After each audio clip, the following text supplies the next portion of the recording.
Anda masih menyaksikan Breaking News dan kita akan melanjutkan perbincangan bersama Pak Firman Fadilah, dosen Sekolah Tinggi Ilmu Kepolisian. Pak Firman, tadi yang menarik berdiskusi bicara tentang bagaimana sebetulnya ya status kakak asuh, adik asuh ini tidak dibawa dalam struktur kerja begitu. Tapi dalam faktanya dalam beberapa hal begitu ini juga terkait dengan dalam tanda petik ya promosi atau juga bahkan celakanya dalam kasus tertentu ini bisa bicara tentang saling menutupi kesalahan. Anda sendiri melihatnya bagaimana atau penelitian yang dilakukan selama ini seperti apa untuk hal itu? Ya memang itu sudah bukan menjadi rahasia lagi ya, sudah menjadi informasi umum konteks seperti itu gitu. Dan apakah itu berlaku cuma di polisi? Tidak, hampir di semua instansi ya. Di militer juga ada kakak asuh, adik asuh seperti itu. Itu bergerak ya baik-baik saja gitu.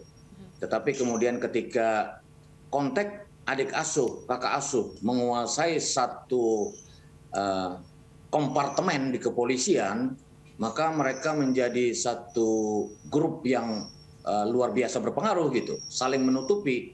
Dalam kajian manajemen itu ada namanya blue silent ya.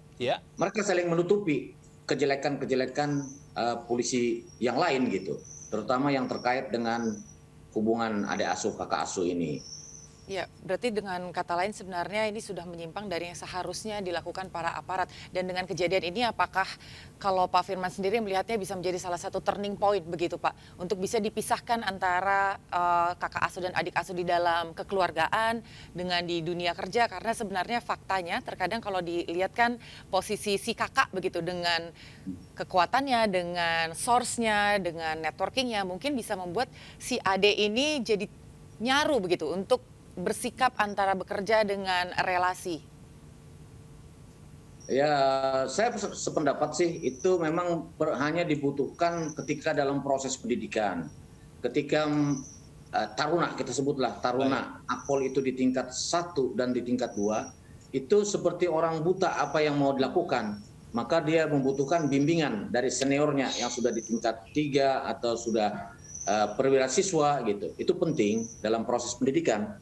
Nah, ketika di kedinasan, maka itu menjadi hubungan simbiosis mutualisme, saling mendukung, saling menyokong. Apakah itu negatif atau positif? Itu yang negatif. Baik, dan pemirsa kita bisa lihat di layar kaca bahwa persiapan di Pengadilan Negeri Jakarta Selatan sudah dilakukan, di mana kita bisa lihat ya tadi ada jaksa yang juga sudah bersiap di ruang sidang, kemudian juga berkaitan dengan agenda hari ini yang memang rencananya akan dilangsungkan tidak lama lagi begitu ya. Baik, sambil menunggu jalannya proses persidangan Pak Firman, kalau bicara tentang kasus Ferdy Sambo, tentu kalau bicara tentang obstruction of justice ya, mereka anggota kepolisian yang berperkara begitu, tentu bukan kasus ini saja begitu. Tapi untuk Ferdy Sambo dan kawan-kawannya ini nampaknya harus bisa menjadi momentum untuk perbaikan Polri. Anda melihat apakah itu sudah dimulai hal tersebut? Saya melihatnya dari langkah-langkah yang dilakukan oleh Bapak Kapolri ya bersama Presiden waktu itu mengumpulkan pejabat-pejabat utama Polri di istana. Itu sudah langkah yang sangat penting untuk perbaikan kepolisian. Tetapi kemudian apakah pelaksanaan selanjutnya sesuai dengan apa yang diinginkan oleh Bapak Presiden dan Kapolri, itu yang menjadi masalah. Baik, permasalahannya di mana? Apakah ini bicara tentang dalam tanda petik kemauan atau kemampuan atau bagaimana? Ya, Anda betul sekali, kemauan dan kemampuan. Di satu sisi kemauan itu ada, tapi kemampuan untuk melaksanakannya tidak ada, ya sulit ya. Baik, kalau kita merunut dari apa yang disampaikan oleh Pak Jokowi, salah satu yang menjadi poin adalah bagaimana tentang gaya hidup, mentalitas lah seperti itu. Ini kan bicara tentang budaya begitu, yang tentu kalau bicara tentang reformasi struktural, oke lah ya, mungkin ada pergantian penjabat, itu sangat mudah. Bagaimana reformasi kultural ini memang bisa dengan begitu cepat diakselerasinya, Pak Firman? Ya, oke. Sebenarnya Polri itu juga adalah etase dari masyarakatnya. Jadi ketika konteks hedon itu masuk ke polisi, itu tidak lepas dari konteks budaya masyarakatnya sendiri. Jadi masyarakat kita menyukai hal-hal hedon. Bagaimana berita-berita artis itu sangat sangat diminati oleh masyarakat. Bagaimana entrepreneur yang tiba-tiba menjadi orang kaya mendadak itu sangat diminati oleh masyarakat daripada konteks-konteks yang terkait dengan kehidupan sosial lainnya. Ya. Jadi itu juga berpengaruh terhadap anggota Polri sebagai bagian dari masyarakat. Ketika dia sudah turun dinas, dia bagian dari masyarakat. Jadi kehidupan itu akhirnya menjadi hal yang biasa gitu. Nah, tetapi kemudian itu juga menjadi sorotan dari Bapak Presiden dan Kapolri ya, masalah hedon ini, dan perlu kita dukung gitu.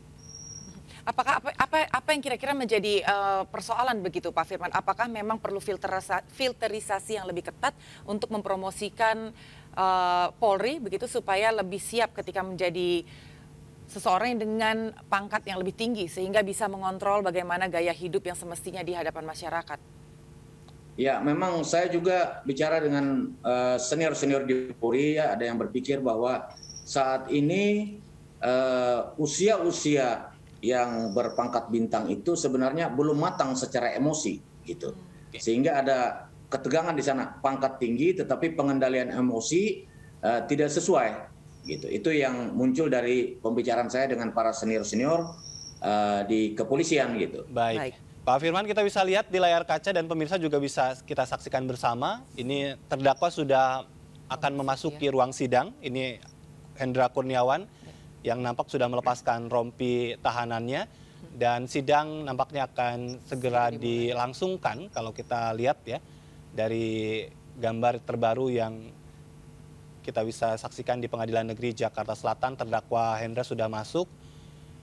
Ini nampaknya kalau hanya masuk Hendra Kurniawan saja, ini untuk 3 terdakwa ini sepertinya akan dipisah dakwaannya atau seperti apa Pak Firman kalau melihat yang duduk hanya terdakwa Hendra Kurniawan ini?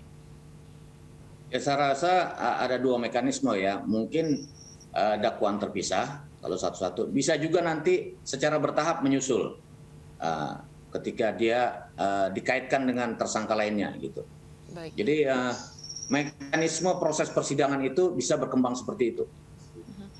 Pak Firman, sekarang ini kan kita juga tahu ya Pak Firman ya bahwa terdakwa Hendra ini memang sempat selain ikut terlibat dalam menghilangkan barang bukti begitu, tapi kita juga tahu bagaimana ia menghadiri keluarga Joshua begitu dengan menggunakan jet pribadi, dan kalau diperhatikan ini atas keinginan sendiri. Apakah nantinya ini juga bisa didakwakan terkait dengan gratifikasi begitu? Atau ada kasus baru begitu? Ya, kalau seperti itu sebenarnya belum masuk ya, belum masuk. Kita belum bisa membuka apakah dia menerima itu atau dia disediakan. Baik.